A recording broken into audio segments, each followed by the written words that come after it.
Welcome to Ultimate Wrestling Trivia, the show. Down there is the man, Mike Merc, the man in the middle. It is Dashing Derek and the man with the red cheeks matching the color of Merc's shirt. My name is Devon, and today's show is about three letters. ECW. ECW. That was your dub. ECW. You had one job. You had one job. Eastern Championship Wrestling was a founding member of the National Wrestling Alliance, NWA. At the time, Hot Stuff, Eddie Gilbert, you remember him, was the booker of that back in the day. He had a falling out with Todd Gordon and was replaced in September of 1993 by a guy named Paul Heyman. And I think we know what happened with that. ECW, Todd Gordon ran that show from 92 to 96, and Paul Heyman took over from 96 to 2001, and the World Wrestling Entertainment took over from 2003 till, I guess, present right now, where it lies. Merc, we know you are a big ECW fan back in the day. What are your thoughts? So I've written college papers about this, actually. So like a lot of, like you guys know, I was a big wrestling fan growing up, right? And then when you got to middle school, which for me was around that time when Ultimate Warrior lost the WWE title to Sergeant Slaughter, I fell out of love. I was 3-sport athlete, chasing girls, what have you.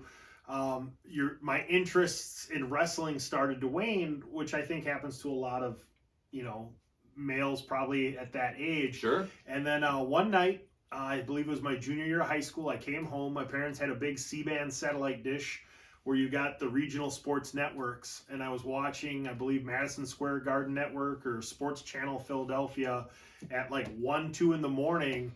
And I saw a commercial within a wrestling show and it was the suicidal, homicidal, genocidal Sabu doing the triple jump moonsault, breaking tables, and then Shane Douglas cut a promo where he ripped on WWF champion Shawn Michaels and WCW top banana Ric Flair in the same promo, and my jaw hit the floor. I was like, this is amazing. Yeah. And Game changer. I then went and sought it out. I bought some wrestling magazines, was reading up on it. I was recording it on VHS tapes at every recording, and ECW sucked me into the wrestling business. Yeah, as much as I would like to say I was there from the start of the get-go, probably in 97, barely legal, their very first pay-per-view. I remember when I moved out, we ordered that as the first pay-per-view, highlighted by Raven and Terry Funk back in the day. And then I kind of went away for a little bit, and then I came back during the TNN run, which was about 99. It didn't last very long, 99 to 2000-ish. So I dabbled into the ECW, but like as Merc said, just something that was completely different for its time. It was amazing. It was just those things you didn't see, the flaming tables and the barbed wire ropes, and these characters were larger than life. The Raven, the Sandman, the Sabus of the world. First time we really got to see RVD, and we got to see our guy Jerry Lynn too. I mean, putting on some top-notch matches. Yeah, kind of like Devin. My first introduction with ECW was actually on Monday Night Raw in 97 when Jerry Lawler was saying, this is extremely crappy wrestling. And I almost bought into it at the time. Like, what are these guys doing? And then they showed up on Raw. And I remember Sabu jumping or kind of falling off the Raw sign, the big R. But it was just so cool and innovative. Like you said, they were definitely ahead of their time.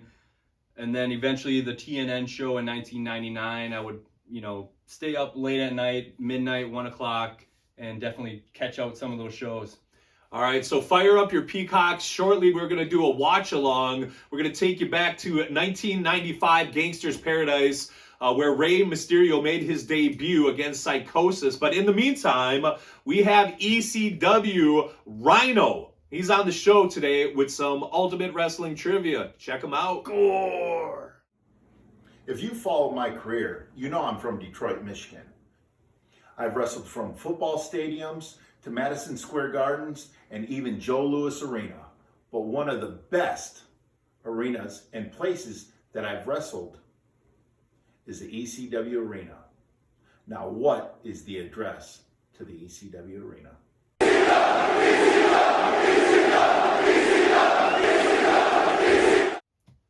All right, and if you know Rhino's answer to that trivia question, drop it in the comments. Let us know what you think that is. All right, Gangsta's Paradise took place shortly after three of ECW's prominent performers, Chris Benoit, Dean Malenko, and Eddie Guerrero, left ECW for World Championship Wrestling, so they had to fill a little void. So they signed some Lucha Libre stars, Rey Mysterio and Psicosis, and they had a match at Gangsta's Paradise at the Philadelphia Arena. Let's do a little watch along at the 54-25 minute mark in 3 seconds. All right, the 54-25 minute mark, 3, 2, and 1. This is Psicosis, Rey Mysterio, Gangsta's Paradise, August of 1995. ECW, the Watch Along Extreme Championship Wrestling. This is the debut of Psicosis and Rey Mysterio, and none other than Stunning Steve Austin makes an appearance at this show. Yeah, credit to Paul E for bringing in the Lucha Libre guys. He was always good at pushing the smaller guys like Jericho, Malenko, and Eddie Guerrero, but yeah, very innovative.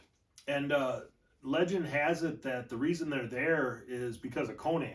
So so Conan, they were wrestling for the promotion AAA at the time, and Paul E asked Conan, "Hey, we want to bring you in." He said, "Cool, I got some guys." So he said, "Yeah, you got to check these guys out." So one of the things I think that a lot of people don't realize is how small Rey Mysterio is, right? So he was advertised as 5'3", 140.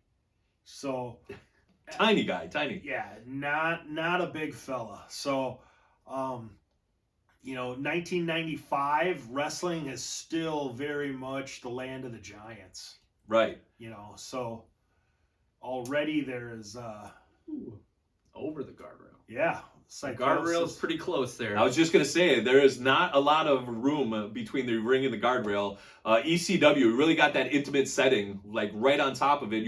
Felt like you were right there in the ring. Psicosis makes his way into the ring. They're circling around, trying to feel each other out. The crowd definitely seems excited. Like, what are we going to watch here? If you've been to the 2300 Arena, drop in the comments what you thought of that. So you had all the history of ECW running here. This was a bingo hall. On the corner of Swanson and Ritter Street, and it transformed into the magical ECW Arena, where they had a great formula. They take TV there every 3 weeks, so they built up to this big show, which was also served as a TV taping, and then they made revenue by maybe having like one real marquee or crazy stipulation match not on the TV show. So then you had to buy the home video for that one match. So right now, the guys are running the ropes right now. As expected, the flips, jumping through the ropes. The crowd is like, we have not seen anything like this. Psicosis rolls out to the ground right now, and you can almost guarantee that this is an awesome or a show of appreciation from the ECW crowd as Psicosis rolls back into the ring. Yeah, this is something that fans never really saw. I mean, it was at a time when Hulk Hogan and Ric Flair were pushed, so it was really counterculture to that. So something really different.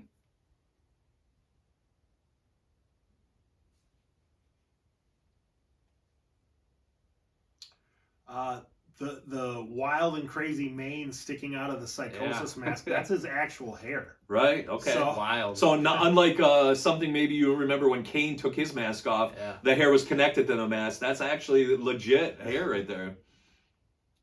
Rey goes off the ropes, gets thrown up into the sky, lands right on his belly. Psicosis does the old pause taunt to the crowd, spits at him a little bit there. And it's hard to believe both of these guys are still wrestling today. Psicosis, he's still wrestling too. If you are a wrestling fan that maybe got into wrestling in like the 05, 06, 07 range, You'll remember there was a team called the Mexicools. Oh yeah. You know, that rode lawnmowers Sure, to the Mexicools. ring. Yep. This is that same Psicosis. Yeah. So, Yep. Juventud Guerrera, Super Crazy. So, which Super Crazy came into ECW and made a name for himself as well, but that was about half a decade later. Right. Towards the tail end. Big old press slam into the corner. Ray takes it right on top of the head, falls back. Guys still feeling each other out here. The cruiserweight style that WCW became kind of known for in the first hour of the 3-hour Nitros, you know, had so many great matches with so many of them featuring these guys. You know, Psicosis, Juventud Guerrera, Rey Mysterio Jr. They meshed so well with Dean Malenko, Eddie Guerrero, and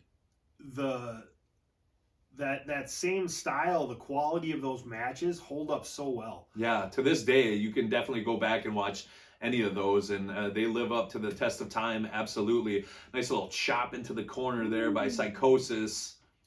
You know, and I'm going to say this, and it's going to hurt Devon's feelings, but I love the nostalgia and the build-up of WrestleMania 3 Hogan Andre. Sure. But if you watch that 5.5-minute match or whatever it is, pretty boring. Yeah, it's not. You basically live for the moment. That's where the Mania moment comes in. As people were wondering, is Andre gonna get pinned? Is he going to get slammed? It's impossible. You can't do it. Little did they know, you know, the Kamalas and the Harley Races of the world, Stan Hansen, all slammed Andre prior to that, and Hogan himself without the internet. Psicosis throws Ray into the corner and the flying kick, and he misses. Oh, Ray steps. Oh, that's like trademark Ray right there.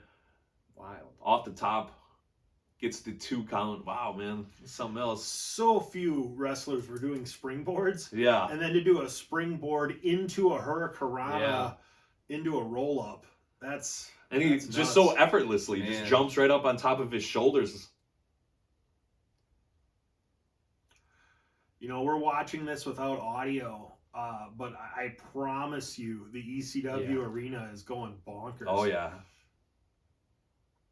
Both men on the outside right now, exchanging chops. One of the underrated aspects of ECW was Joey Styles as the one-man commentator. That takes talent, yeah. Being one guy to just put all that into a story. Yeah, he could really carry a show by himself. The crowd warming up to Rey Mysterio, making his little comeback as Psicosis sits in the corner there, and the referee's checking on him. Getting the ECW chant going, I bet, as we speak. Psicosis is such an awesome luchador, I think, too, because generally in the lucha style, your good guys, your technicos, they're the high flyers, and then the rudos, the heels, they're the base, so they're catching. Sure. And Psicosis can do both. Right. So in a match like this, he's more of the power guy, the base. No, that's very good information, Merc. Good job on that, yeah.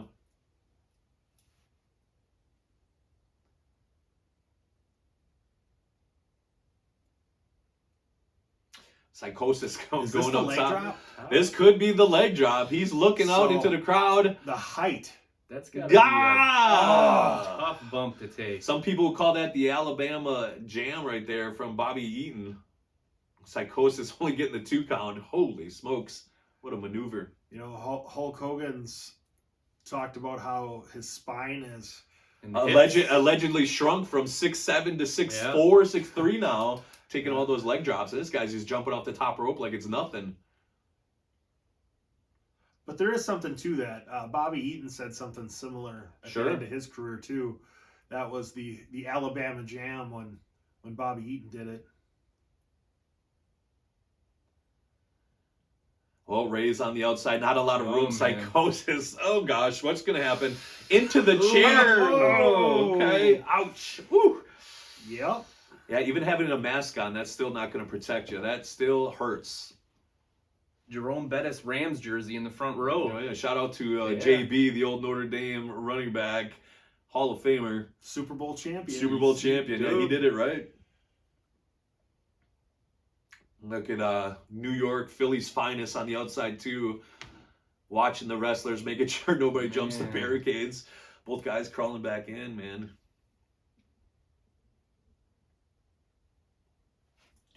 Yeah, taking you back to 1995, Gangsta's Paradise. Psicosis and the debut of Rey Mysterio. After Dean Malenko, Eddie Guerrero, and Chris Benoit left ECW for World Championship Wrestling. These guys filled the void. Psicosis back to the top, man. What is he gonna far do? away. I don't know. Holy smokes! Okay. That is Wow. covering a lot of ground. Yeah, That's it was- over half the ring. That's some hops there. Wow. Yeah, I didn't really notice that until you said something. I was like, man, that's a long ways away. And the crazy thing is, these guys, like we said before, it's so effortlessly. Right. It makes you feel like you can even do it. I don't know about that. I mean, these guys are some like D1 athletes, like amazing. Right into the corner. What we got here? Oh, up and over, Psicosis. Here we go. Oh, jeez. No. Oh, the miss of the Psych. 619. Yeah, we still see that today. Oh. Again, up on the top rope. He's just utilizing that to his advantage. Into the crowd. Third Man, row. There's the ECW. Man. Wow. EC-Dub. That you were definitely getting your money's worth. I mean, you were going to an ECW show and you were sitting in those first couple rows. My goodness, you have to be aware of flying wrestlers. The energy on these shows, like, I think it came across so well. Like, Oh. the arena holds 1,100, 1,200 people, and all 1,100 and 1,200 are in unison chanting the same thing. Yeah, You know? and that's a thing I was going to bring up too. Yeah, there's just over 1,100 in attendance for this right here. Yeah.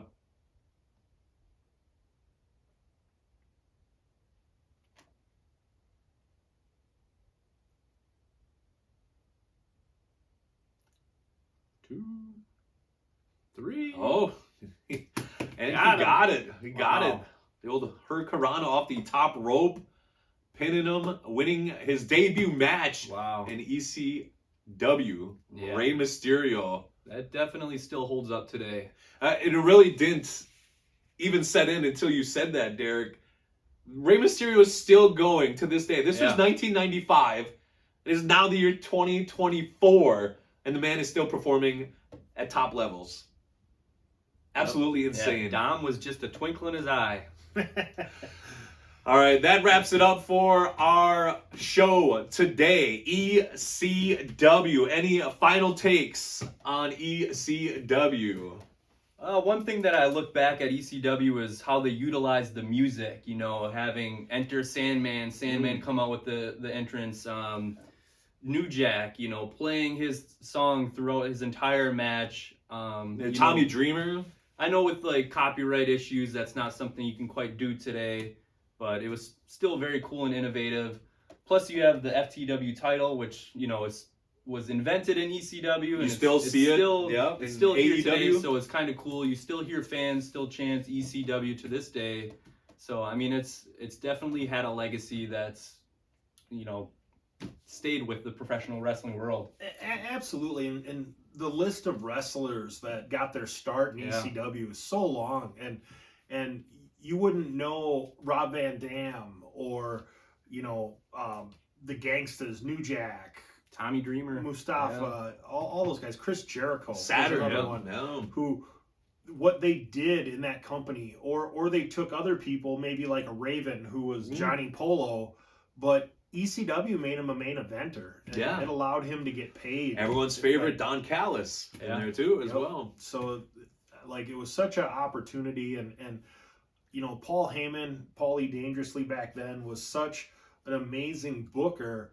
He really perfected the art of hiding a guy's weakness and accentuating their positives. And they took things like, they didn't have the budget, you know, to run large arenas or tour the country, but because they were smaller, they could get away with using copyright music, right? You know, and in the way that they did, kind of fly under the radar with that one. So, you know, and then other people too, like in between companies, Mick Foley, Rick Rude, Steve Austin, all guys like that, you know, Major players. as they transitioned, you know, from one company to the next, they made their pit stop in ECW and you know, were breathed new life. Yeah, Heyman was definitely a visionary when it came to that stuff. Well, as Joey Styles would say, oh my God! Oh my God! That's it for the show today. We'll see you next Tuesday, 6:05, Ultimate Wrestling Trivia, UWT, the show. ECW.